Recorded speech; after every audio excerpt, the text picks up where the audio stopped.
You're in New York at the moment, aren't you? No, actually, in Israel right now. Oh, you're in Israel. Oh, okay.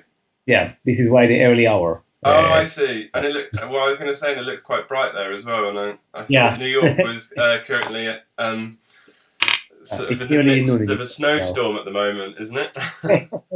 It's a sunny day, like a beautiful day in Israel. It's like 20 degrees Celsius. That's the Israeli winter. Oh, lovely. Yeah, yeah.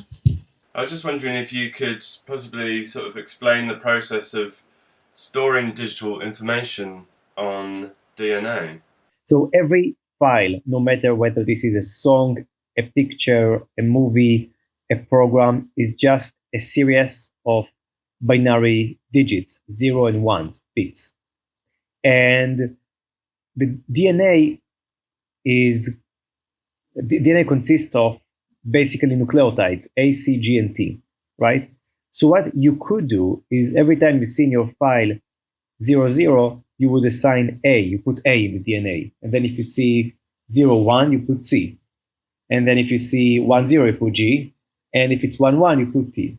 And then you kind of keep going. You kind of reading your file, look at the binary digits, and you just use the nucleotides. You just kind of like put them in order to reflect the digits using the identity, the chemical identity of the nucleotides.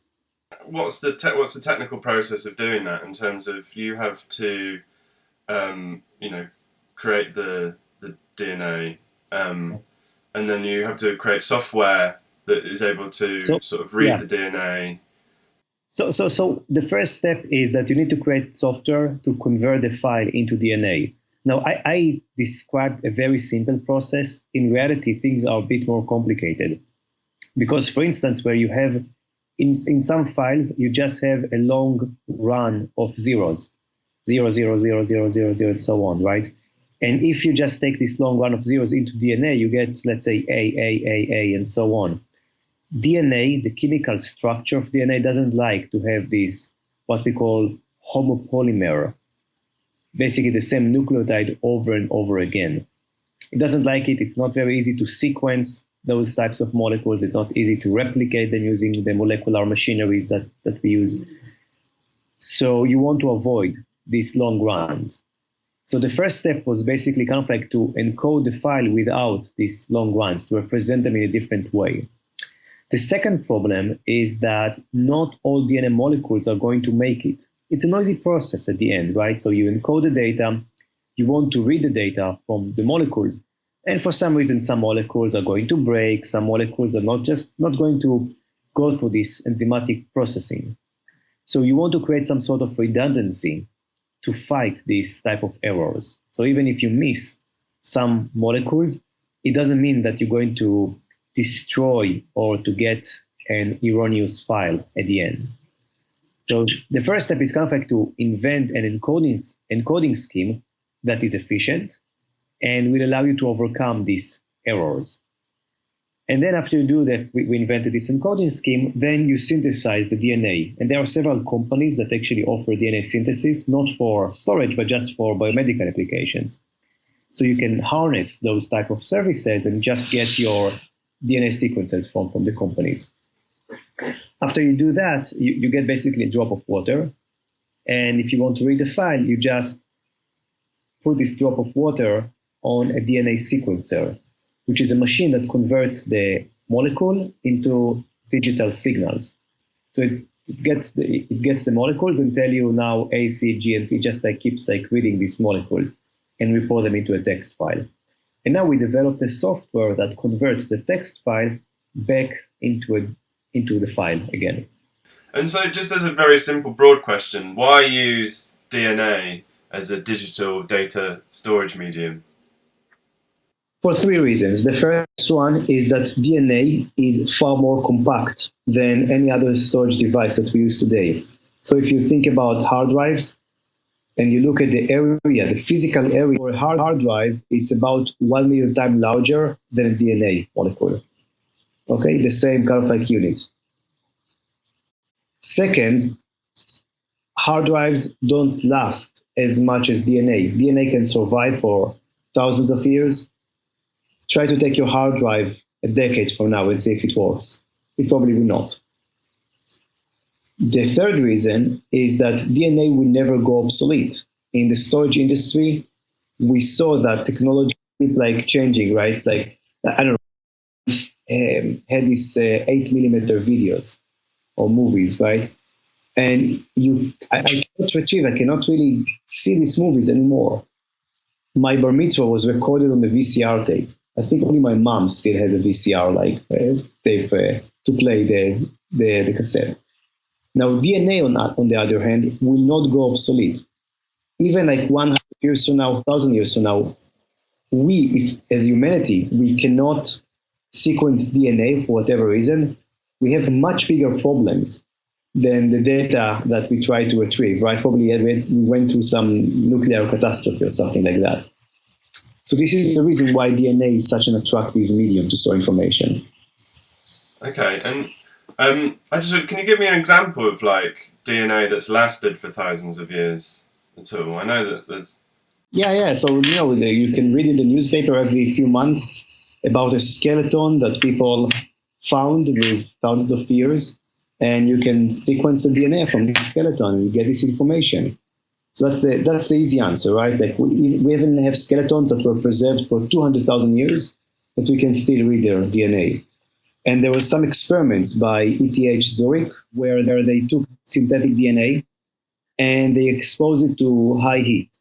Now, high heat in chemistry mimics basically DNA that sits in room temperature for a long time. It kind of like gets, you kind of like, it absorbs the same amount of energy from the outside. So it's kind of like fast, it's an accelerated aging, what they try to do with the DNA. So they try to simulate like what happens after thousands of years of DNA that sits in room temperature by putting the DNA in very high temperature for a week. And they found that they can still read information without any problem because it's such a robust molecule. And I looked briefly into it's Robert Grass, isn't it, at ETH Zurich? Yeah. And aren't they doing studies in trying to seal DNA into like silicon beads. Yeah, beads, aren't they? Yeah. So the idea is that DNA doesn't like water, right? Like if you put water with DNA together, water creates kind of like helps the DNA to break down. Not in a very fast way. It's not like when you take sugar and you still like putting in your coffee and it melts very quickly, but it accelerates the aging of the DNA. So what Robert did was basically to take silica beads. Silica is just kind of like glass, you can think about it. So tiny glass beads. And he created a very nice chemical reaction that you can embed the DNA into beads. Now, the glass bead sequesters the DNA from the water. So now basically you can put the DNA still in some solution, but the water cannot kind of like help this, like to help attack the DNA. So it's there in this glass bead, totally isolated. Now, when you want to read the DNA, you take the glass beads and you use a reaction. If you saw Breaking Bad, did you see the movie? Yes. I watched it. Yeah, a few years ago. Yeah, but you clearly remember how they dissolve bodies, right? They have a body and they need to dissolve the body. So they use a similar reaction, like they actually use the same chemistry to dissolve the silica beads, albeit in much lower concentrations. And this way they can actually get the DNA out they can dissolve all the silica and then get the DNA out. And now they can sequence DNA and get the information.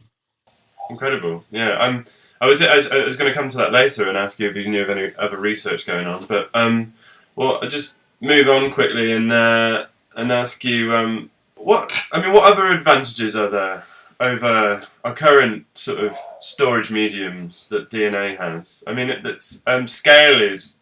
Yeah, I think one advantage. So another advantage is that DNA is edible, whereas other storage media will basically kill you if you try to eat your hard drive.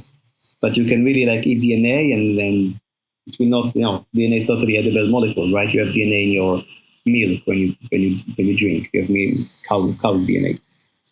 But I think really from a technological perspective, we see a slowdown in innovation at the storage industry. Things are not as they used to be. Like if you look at the trends in the storage industry for about 30, 40 years, we saw a cost reduction a year-over-year cost reduction of 40%, right? Which is incredible. This is like faster than Moore's law. But then since 2010, we don't see this fast cost reduction anymore. We see about year-over-year of about 15%, much lower. So it means that, with storage, the feeling was that, soon storage will be free, right? It will be so cheap. It's not, things are not going to be like that as they used to be, right? There is some slowdown. DNA helps you to kind of like, since it has such great potential for miniaturization, it really helps you to get to, like, to expand the horizon and to accelerate this process again. And I mean, I've seen examples. You've given examples of how much space we would need, or how much DNA we would need to store all the world's current data. I mean, obviously that's exponentially increasing every month, or day, or second. But could you just give me an example of that? Yeah. So in our experiments, we reached a concentration of 215 petabytes of DNA on 1 gram. So that's the concentration, right? So it means that we need very few molecules to represent each bit of information or each few bytes of information. And if you think that the world's data right now is in the order of 10 to the power of 24, something like that, 24 bytes, it means that if you take all the world's data, it's about 10 tons of DNA. 10 tons of DNA, it's something that you can put in a truck, basically, right? It's that amount of DNA. Now, of course, you need to retrieve it, and the machinery and everything, probably you don't want to put it on one truck, but conceptually, that's all you need. One truck with full DNA, which is basically just a salty substance, and you can carry all the world's data. I mean, that was one that sort of analogy was the thing that brought me to this research in the first place, because I just get, it's quite hard to imagine. As a couple of years ago, I was reading an article about store the world's data in a teaspoon. I think obviously it's moved on since then, but teaspoon will be very challenging. Teaspoon, you just don't have enough, like, even with super, super high code, like the thing is that there is still like about 1,000-fold improvement to our method, because so we kind of like reached a level that we need 1,000 molecules of DNA to represent like one segment of information, which is about 128 bits. Now, you could lower it by a factor of 1,000 if you put it on exactly one molecule, which is stochastically extremely hard, but let's assume that there is some method. So that means that, from 10 tons of data, you get to 10 kilos. Now, 10 kilos is still not one spoon. 10 kilos is something that you put like in a large backpack, right? So even like with a large backpack, you need all the world's data, you need like one large backpack, but you cannot go lower than that probably with this technology. Yeah, just like, the DNA at that point, unless we go from a different molecule that is not DNA anymore. But that's like, DNA still weighs something. Well, that brings me nicely onto your research then, because in your research you talk about the Shannon limit, which is, is that a theoretical limit of how much information can be stored in one molecule of DNA? Yeah. It's a limit of about, like, it's a more general limit about how much information you can store in a medium, or how much information you can transmit using a communication system. It's a general limit, right? Like my cell phone has a Shannon limit. It's very different than the DNA Shannon limit, but it's there. And now it's an upper bound. And as an upper bound, it doesn't tell you a lot how to get to the upper bound. It just tells you that here is the ceiling. Now go and you are on your own how to make sure that you reach close to the ceiling.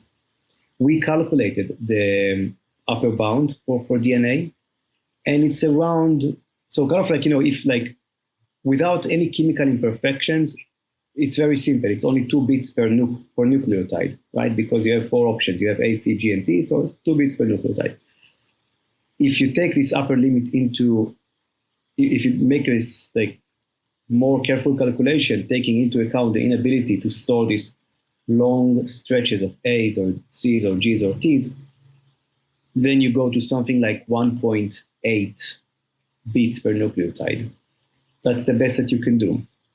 And with this like theoretical limit, like we got very close to the theoretical limit in our work, which is very encouraging. Because I was just quite interested in the things, what you've actually stored on DNA. So basically, we put on our drop of DNA, we put a computer operating system, a graphical operating system that you can even run, and you can get, you play Minesweeper on that, and I have a video that shows that. And we stored the French movie, The Arrival of a Train, that was filmed in 1895. So that's like one of the first movies that were ever being created. And now it's the first movie on DNA. And we also stored an Amazon gift card of $50. And we stored a computer virus just for fun. And what else? The manuscript of Claude Shannon about the theoretical limit of, like in information theory, the Shannon limit. So that's the things that we stored. I saw in a video that you said did you store the song "Let It Go" for your daughter?